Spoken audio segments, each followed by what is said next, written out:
In this video, I'm going to bust 7 common myths that often keep people from gardening.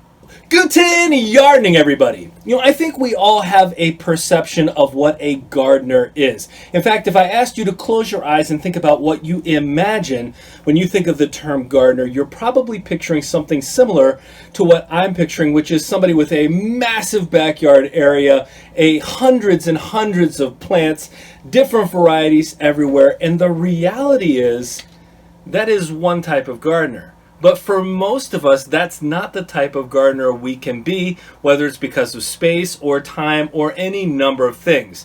But the problem is sometimes when we look at those other individuals and we see what they're capable of, we sometimes sit there and think to ourselves, well, is it really worth my time? Well, in this video, I want to focus in on some of the things that people perceive they have to have and people perceive they have to be in order to garden. And I'm going to try my best to disprove each and every one of those and encourage you to give gardening your best shot.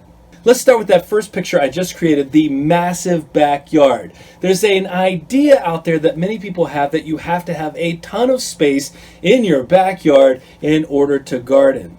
Well, there are a lot of options that disprove that immediately. First of all, the backyard's a great space. You know where else is a great space? If you have one, your front yard or your side yard.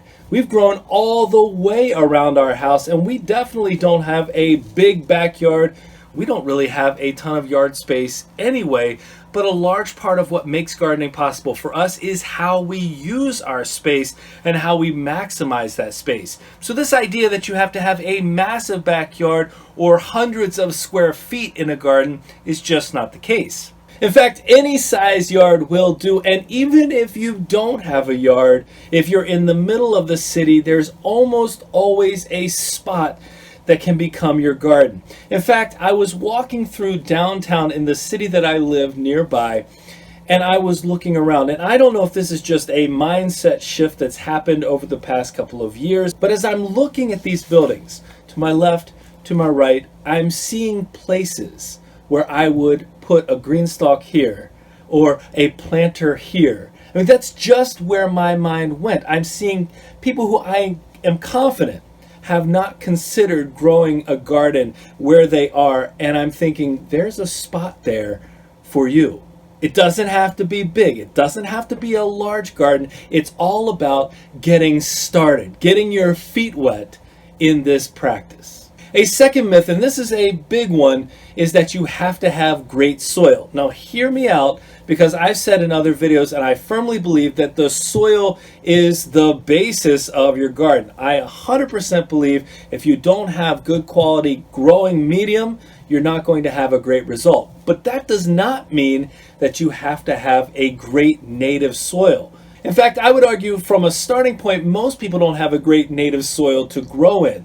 So there are some options there when it comes to amending or fertilizing, but you don't even have to go that far, because in the short term, at the very least, you can grow in containers. Now, we just did another video where we talked about 7 reasons why you should grow in containers. You should definitely check that out. But my point is, you do not have to have some amazing patch of land with great soil in order to start gardening. There are so many alternatives. We grow in hay. You could grow in straw. You could grow in leaves. The Ruth Stout method is right there for you. You have terrible soil, there is an alternative there for you. You could mix your own potting mix for a cheaper potting mix than you could buy in the bags at the store. My point is, you don't have to have that magical perfect soil to begin gardening. There are ways around it, and eventually you can get to the point where you've amended your native soil enough that it is great to grow in as well. But don't let that be the reason why you're not getting out there and getting started. The third myth, that you have to have your own piece of land to grow on. Now, I will never try to dissuade you from having your own land to grow on. That is an amazing feeling, but there are plenty of alternatives out there. One of the most common alternatives, at least where we are, is to gain access to some land through a community garden.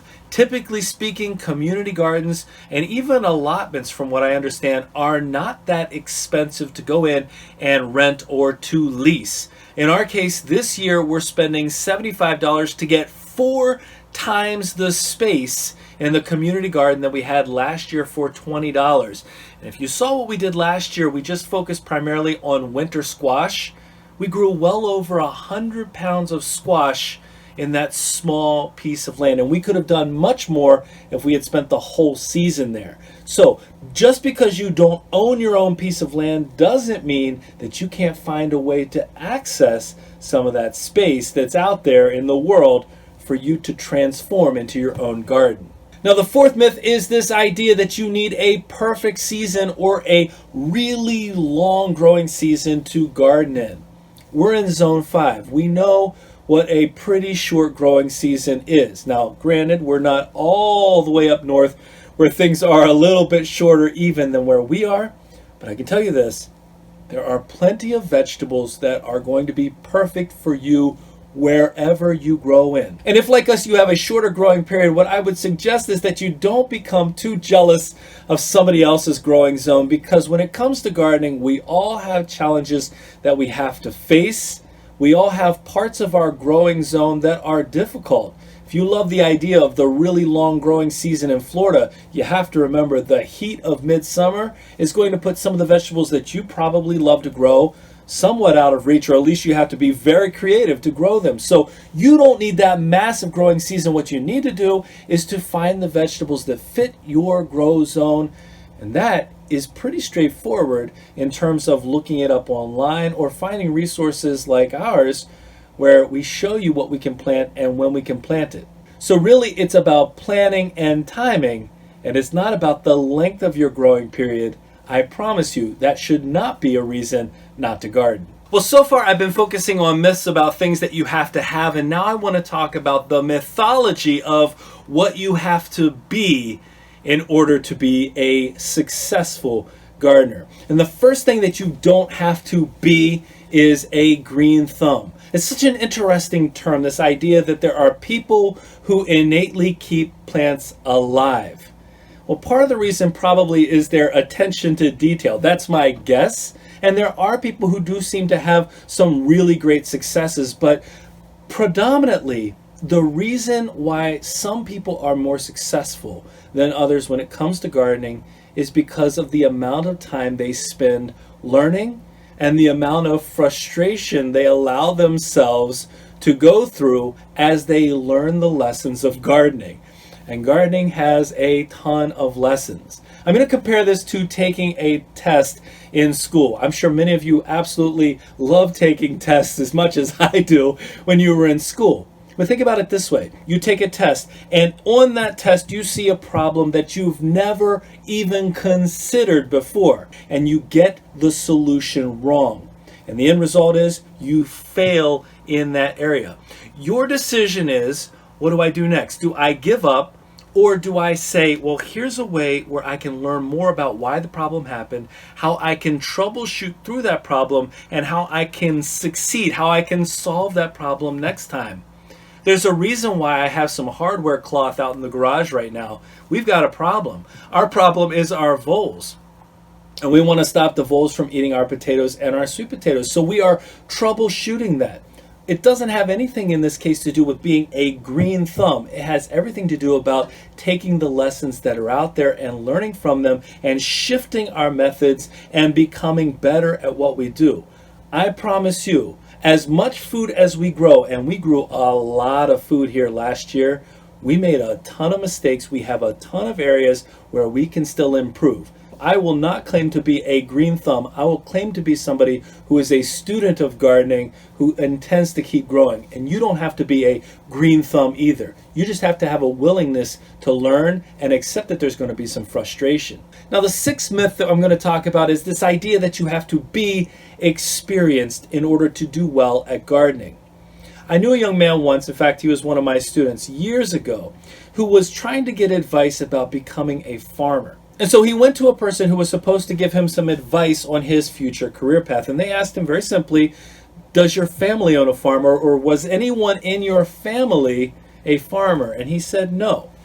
And that person told him, well, then you should pick a different career, because farmers don't just become farmers. You need to have that historical point of view. You need to have other people in your family with that experience. I would disagree with that advice 100%. If your passion is farming, you go out and you learn and you become a farmer. That's just the way I think the world has to work. But gardening is the same way. It doesn't matter if you're a first-generation farmer. If you're the first person in your family to put a seed in the ground and help it grow, that's how you gain experience. You don't have to come into gardening with any background experience as long as you're willing to learn. And I see this all the time, people posting questions in some of the Facebook groups that I'm a part of, and they'll often start with, "I'm sorry, I'm brand new at this," but you don't need to apologize. We are there as a gardening community to provide advice, to help, and to show our experiences. You come into this with no experience, that's what the next couple of years are going to bring to you as you become a more successful gardener. And the seventh myth is that you have to be someone who's going to grow a ton of vegetables out there, otherwise it's not worthwhile. I don't care if you grow one single plant. That one single plant is going to be better off and better for you and a better experience than anything else. You know, the power in a seed is unbelievable. Especially when you think about how an entire pepper plant comes from this minuscule little pepper seed. The amount of energy inside of that seed. All you need to do is to do a germination test to see what I'm talking about. Those plants want to grow. You can be a person who helps them along the way. And even if it's one or two plants, and you will find it hard to stop at one or two, to be more self-sufficient, to get out there and provide food for your family, even if it's a small amount, is incredibly worthwhile in the short term and certainly in the long term. And we want you to be motivated to get out there and start gardening. Join us this season and continue enjoying our content as we grow right alongside with you. If you enjoyed this video today, don't forget to give us a like, leave us a comment, remember to share and subscribe, and most importantly, remember, when you're with us, you are good to grow.